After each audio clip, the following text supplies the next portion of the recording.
Po, a duhet marrën masa paraprake për alergjin dhe a janë trashëguese alergjit?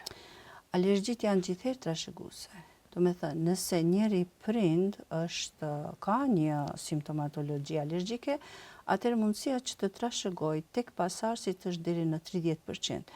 Nëse të dy prindrit janë alergjik, atëherë mundësia trashëgimit shkon deri në 75%.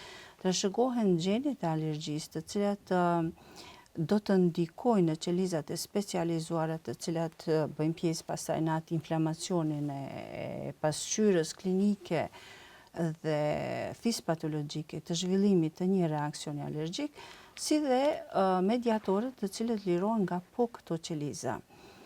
Prandaj po them, gjithherë ekziston baza e një trashëgueshmërie. Mirë po, a do të zhvillohet një sëmundje alergjike ose jo, do të varet edhe nga kushtet e rritjes së fëmijës, si dhe ndikimi faktorëve ambiental, gjë për të cilën jemi duke folur shumë kohëve të fundit, sepse ka ndryshuar klima globale dhe kemi ndikimin e faktorëve ambiental në kuptimin e ndotësve të ambientit të jashtëm, siç është tymi i automjeteve, tymi i fabrikave të ndryshme, pastaj përdorimi i thëngjillit në shtëpitë tona për ngrohje, për zjerje e tjerë.